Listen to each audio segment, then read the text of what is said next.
Thank you for viewing this innovation vlog brought to you by the Prosecutors Center for Excellence. My name is Sophia Roach, and I am joined by the Boulder County District Attorney, Michael Doherty, to talk about an award-winning domestic violence response protocol that his office has really helped spearhead in his community. So welcome, and please tell us a little bit about your jurisdiction. Well, hello, and thank you so much for inviting me to be on today. My name is Michael Doherty. I'm the District Attorney for the 20th Judicial District, which is Boulder County here in the great state of Colorado. I actually have been a prosecutor in New York City for 13 years before moving out to Colorado, and I've been the district attorney since 2018. We have approximately 320,000 residents. Boulder County is a fairly diverse area in terms of the geography and population. We also have 9 law enforcement agencies working within Boulder County. We handle roughly 8,500 cases per year in this office. There's a staff, a great staff of approximately 100 people, 40 of which are prosecutors. So I describe us as a mid-sized office. Certainly in Colorado, we're regarded as a mid-sized office, and we're very close to Denver, so we're considered part of the metropolitan area here in Colorado. All right. Now, if you can tell us, your office has recently been lauded quite a bit for its domestic violence acute response team. Tell us what that is and what its mission is. What are you doing differently? Well, as prosecutors, we all recognize the challenge and danger that comes with domestic violence cases. And we have hundreds of domestic violence misdemeanors every year, and of course, felonies as well. But we ask our staff to try to determine which case could become even worse, which could end with horrific consequences for the victim. And doing our very best to train with and partner with law enforcement to ensure the best possible response to domestic violence. And also that we ensure public safety along the way, but getting effective results through the prosecution of our cases of domestic violence offenders. So we recognize the gap that existed that we could fill with this program, the Domestic Violence Acute Response Team. It has been a tremendous success. What we sought to do was enhance the training for law enforcement and prosecutors, but also speed up the process whereby we connect with victims. As you know, if a police officer has probable cause that a domestic violence incident has taken place here in Colorado and in most states, it's mandated that they make an arrest.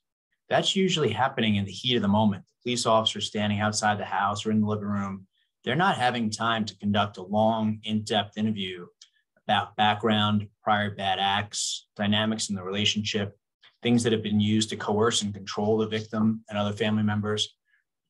And then the arrest would happen, the defendant would be taken to the jail, and our office would get the case. And we would respond 2 or 3 weeks later with outreach to the victim. And often during that 2 to 3 week period, a number of things have happened.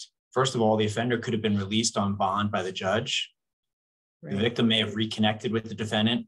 We may lose the opportunity to learn more about the background of the relationship, prior bad acts by the defendant, and to build trust and rapport with the victim. So we started the DVR team as an early response team to connect with victims within 24 hours and also to develop a lethality risk assessment instrument to figure out and reviewing every case that comes in. Every case that comes into this office is reviewed within 24 hours with the lethality risk in mind to assess whether someone's in risk of dying or being seriously injured. So we go through that process to ensure that we're prioritizing the cases effectively and then reaching out to victims as quickly as possible to close the gap that existed between the heated moments of the arrest and our office getting involved. Now, it sounds like you actually drew from a lot of different professions in kind of developing this protocol.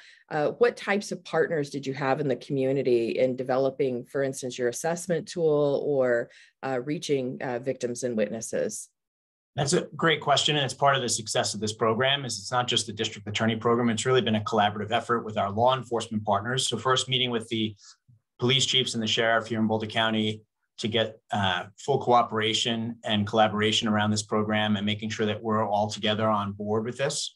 So doing enhanced training for law enforcement, connecting them with our DVR team, making sure they know that we're available 24/7 to answer the phone and help with any questions or to go out to the police station if there's a serious issue or case that's coming in the door.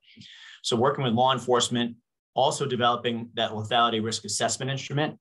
We now have it at many of the agencies in Boulder County. So law enforcement is using that on the street when they're interacting with domestic violence victims to assess the possible lethality that may exist in a case, the risk that may exist.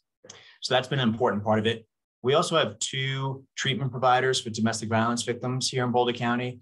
So working with them before launching this program to get their input participation, and support for what we were going to do, because we refer our domestic violence victims to these 2 treatment and shelter facilities to make sure that they're victims being connected with more than just the prosecutors on the case.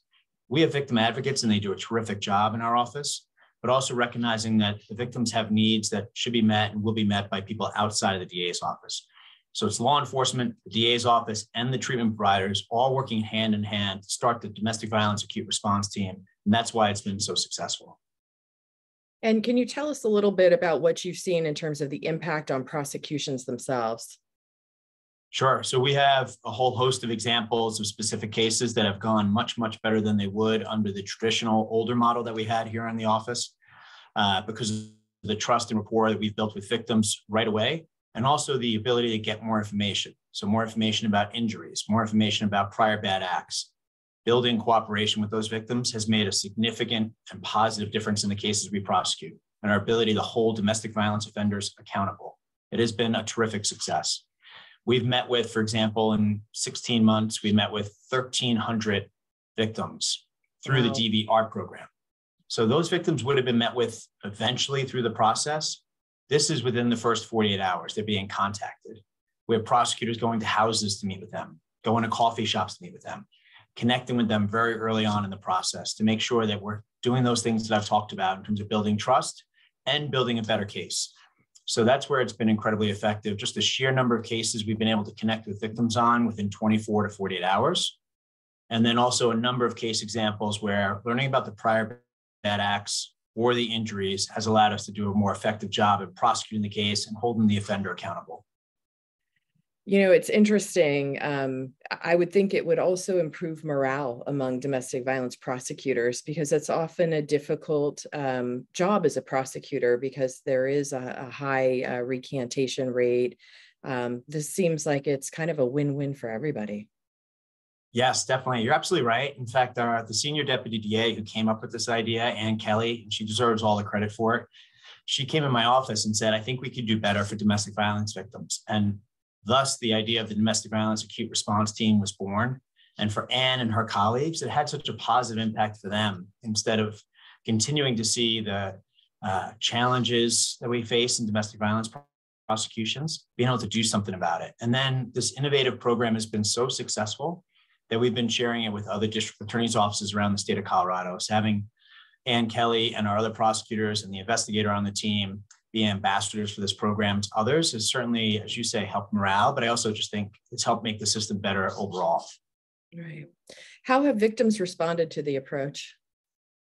So I think victims generally really appreciate and respect the fact that they're getting support earlier on in the process. Of course, they really have nothing to compare it to, but they recognize that in the hours and days that follow, they're not being left alone and wondering what's going to happen. They're getting immediate attention from our office, law enforcement, and the treatment providers to ensure that they're getting their needs met and as much information as they need to make decisions for the safety of themselves and their family members. Right.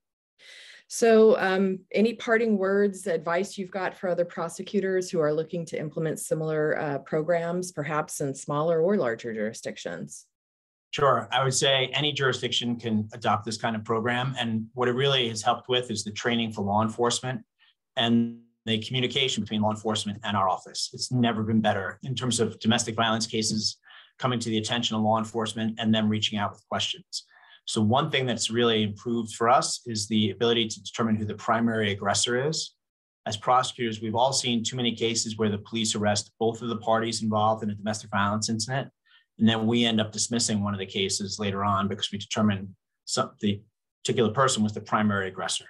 So having better training and communication for law enforcement to reduce those numbers of arrests that ultimately result in dismissals has been a really important step for us. Also, the success of this program, the success of the team has made a difference in the lives of victims, our ability to secure convictions and do justice in cases, but also we're working on a family justice center program here in Boulder County. We want to be one of the offices and jurisdictions that have a family justice center in our jurisdiction, sort of a one-stop shop for victims to have their needs met. The success of DV-ART and those collaborative relationships that we have with law enforcement and the treatment providers are the foundation we need to move forward with the Family Justice Center.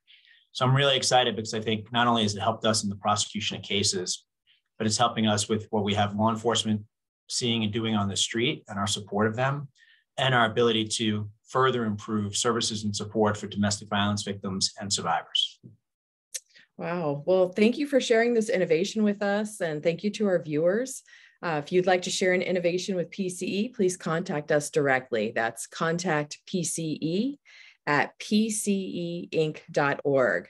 And if you want to refer to the email, it is here on the screen. Thank you again. We really appreciate your time. Thank you very much. I was honored to be on today, and I'm happy to take questions. If folks want to reach out to me directly, they should always feel free to do that. Thank you. One question I did want to ask before we leave, is your lethality assessment tool something that you would make available to other prosecution offices? Of course. In fact, any of the materials we have, I'm happy to share. We have the proposal that we put together for DVR. We were grant funded, so I could share the grant application and people can use that to secure funding. And then any of the other materials, including the lethality risk assessment instrument, we'd be happy to share that with other offices. And my email is mdoherty@bouldercounty.org. Thank you so much. Really, again, appreciate your time and your attention to this program. It's very important. Well, thanks for all you do, and I hope you have a great day. Thanks.